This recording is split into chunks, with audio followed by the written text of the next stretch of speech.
ஆளுநர் ரவி நாகாலாந்திலிருந்து இங்கு வந்த பிறகு அந்த சனாதன கொள்கையை கையிலே எடுத்து தமிழக அரசுக்கு எதிராக ஒரு போட்டி அரசை ஆர்.என். ரவி நடத்தி கொண்டிருந்த போது ஆர்.என். ரவி தர்மபுரம் ஆதீனத்திற்கு ஒரு அழைப்பின் வந்தபோது தமிழ்நாட்டிலே முதல்ல ஆர்.என். ரவியை மீது கருப்பு கொடியை போராட்டத்தை காட்டி நாங்கள் எல்லாம் சிறை சென்றோம். தமிழ்நாட்டில் அதுதான் தமிழ்நாட்டிலே ஆளுநருக்கு எதிராக அந்த கூட்டத்தை நடத்தினது மயிலாடுதுறையில் நடத்தணும். அதுக்கு பிறகுதான் தமிழகம் முழுவதும் அந்த ஆளுநருக்கு எதிரான அந்த கோபம் கொந்தளித்தது.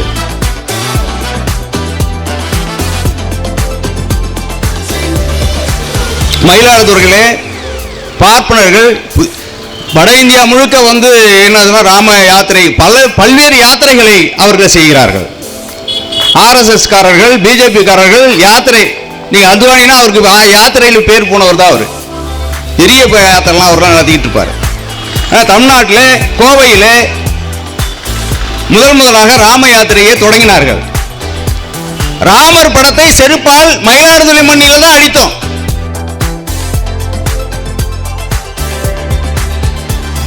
தமிழ் விடுதலையை உண்மையாக நேசிக்கக்கூடிய ஒரு அழுத்தம். பார்ப்பன கடற்பாறையை தூக்கி கொண்டு அந்த அழுத்தம் கிடையாது. தமிழந்துவாக மாறி இன்னைக்கு தமிழ் தேசியத்தையே இன்னைக்கு புதைக்குள்ளே தள்ளக்கூடிய இளைஞர்களை, புதைக்குள்ளே தள்ளக்கூடிய இளைஞர்களுடைய சிந்தனையை புதைக்குள்ளே தள்ளக்கூடிய ஒரு போக்கு தமிழ்நாட்டில் ஆர்எஸ்எஸ் காரர்களால் உருவாக்கப்பட்டிருக்கிறது. மிக பெரும் பணத்தை வாங்கி கொண்டு இந்த துரோகிகள் தமிழக மக்களை வஞ்சிக்கிறார்கள், துரோகம் செய்கிறார்கள், துரோகிகளாக வளம் வருகிறார்கள். அவர்தான் தமிழ்நாட்டு தலைவர்களாக, தமிழ்நாட்டுடைய தந்தையா அவர்களுக்கெல்லாம் பேரு. தமிழ்நாட்டுடைய தந்தை, தமிழ்நாட்டுடைய அண்ணன், என்ன பார்ப்பனர்கள் காலில் விழுந்து கிடக்கிறாங்க. அவங்க பேரு தமிழ்நாட்டு அண்ணன், தமிழ்நாட்டு தந்தை, இப்படியே வளம் வராங்க. என்ன இப்படி தமிழ்நாட்டை இன்றைக்கு அந்த ஒரு போக்கு, அரசியல் போக்கு, இளைஞர்களை காயடிக்கக்கூடிய போக்கு தமிழகத்தில் இருக்கிறது. அதற்கு எதிராக மிகப்பெரிய நம்ம போராட்டங்களை கட்டமைக்க வேண்டிய தேவை இருக்கிறது.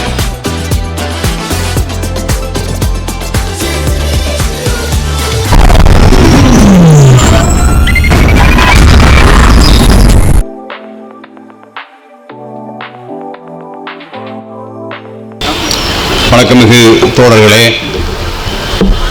இந்த கூட்டத்தை முன்னணியிலே முடிவு செய்து தமிழ்நாட்டின் 4 முனைகளிலே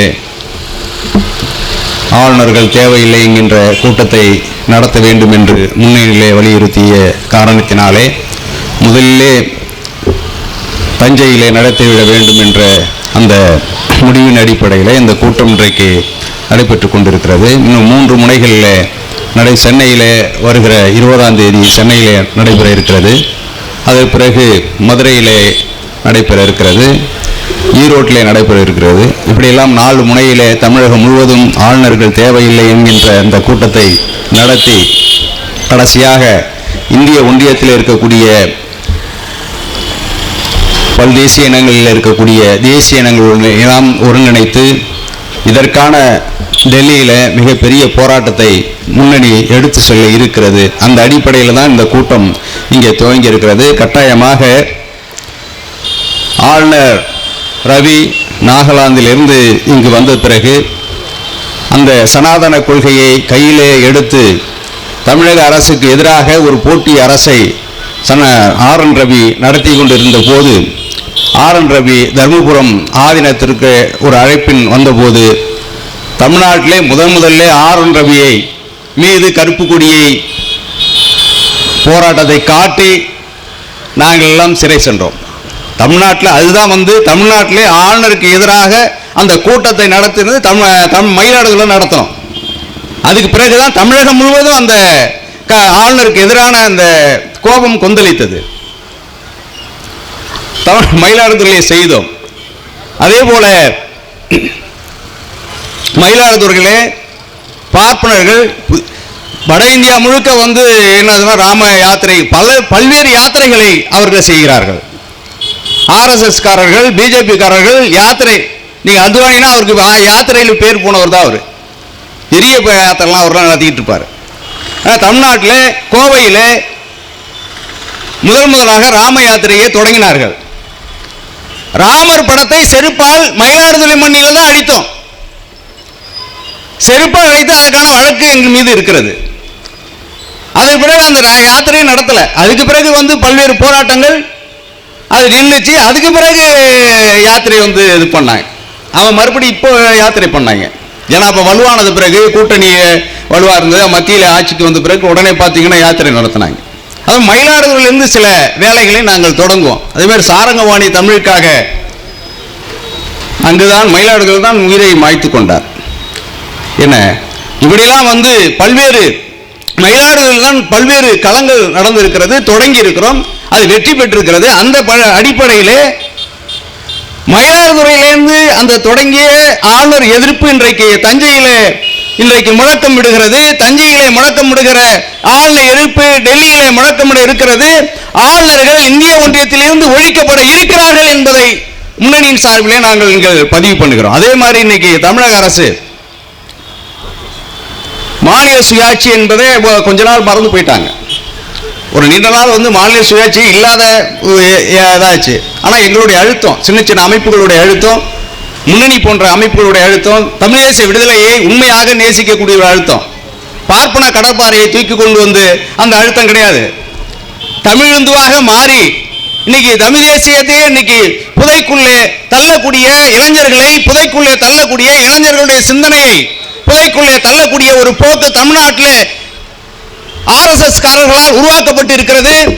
மிக பெரும் பணத்தை வாங்கி கொண்டு இந்த துரோகிகள் தமிழக மக்களை வஞ்சிக்கிறார்கள், துரோகம் செய்கிறார்கள், துரோகிகளாக வளம் வருகிறார்கள். அவர்தான் தமிழ்நாட்டு தலைவர்களாக, தமிழ்நாட்டுடைய தந்தையா அவர்களுக்கெல்லாம் பேரு, தமிழ்நாட்டு தந்தை, தமிழ்நாட்டுடைய அண்ணன், என்ன பார்ப்பனர்கள் காலில் விழுந்து கிடக்கிறாங்க. அவங்க பேரு தமிழ்நாட்டு அண்ணன், தமிழ்நாட்டு தந்தை, இப்படியே வளம் வர்றாங்க. என்ன இப்படி தமிழ்நாட்டை இன்றைக்கு அந்த ஒரு போக்கு, அரசியல் போக்கு, இளைஞர்களை காயடிக்கக்கூடிய போக்கு தமிழகத்தில் இருக்கிறது. அதற்கு எதிராக மிகப்பெரிய நம்ம போராட்டங்களை கட்டமைக்க வேண்டிய தேவை இருக்கிறது. அந்த அடிப்படையில் மக்கள் முன்னணி வலுவாக நடைபெற்று இருக்கிறது. எதிர்காலத்தில் இது ஒரு தேசிய விடுதலைக்கான ஒரு முயற்சி தான். இந்த முயற்சியை நாங்கள் தொடர்ச்சியாக எடுப்போம். சுயநிர்ணய உரிமை என்பதுதான் இதனுடைய உள்ளடக்கம். ஆளுநர் வேண்டாம்னா அந்தந்த தேசிய இனங்களும் தனி அரசை அமைத்துக் கொள்ளக்கூடிய உரிமை கோருகிற ஒரு அமைப்பாக தான் இந்த அமைப்பு இருக்கிறது. அதனால அதை நோக்கியான மக்களை அணிதிரட்டுவதற்கான மிகப்பெரிய வேலையை முன்னணி முன்னெடுக்கும். அன்பு தோழர் புகழன் அவர்கள் தொடர்ச்சியாக தன்னுடைய சிந்தனையிலே அதை தான் வைத்துக் கொண்டிருக்கிறார்கள். அவர்களுடைய வழிகாட்டுதலே நாங்கள் எல்லாம் 9 அமைப்புகள் சேர்ந்து இந்த முன்னணியை தமிழகத்திலே கட்டமைத்திருக்கும். எதிர்காலத்திலே தமிழ்நாட்டு விடுதலையை சாதிக்கும் மக்கள் முன்னணி என்று கூறி வாய்ப்புக்கு நன்றி கூறி,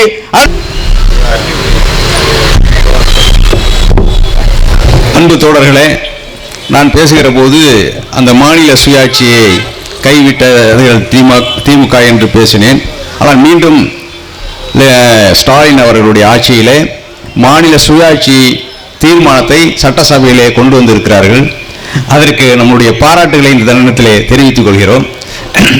அடுத்ததாக அன்பு தோழர் டெல்டா பகுதியிலே நம்முடைய சுயதேவை உற்பத்தியை, நம்முடைய உணவு தேவையை பூர்த்தி செய்யக்கூடிய தஞ்சை ஒருங்கிணைந்த தஞ்சை பகுதியிலே இருக்கக்கூடிய ஒரு நீண்ட படுகையை பாதுகாக்க வேண்டும் என்கின்ற அடிப்படையிலே ONGC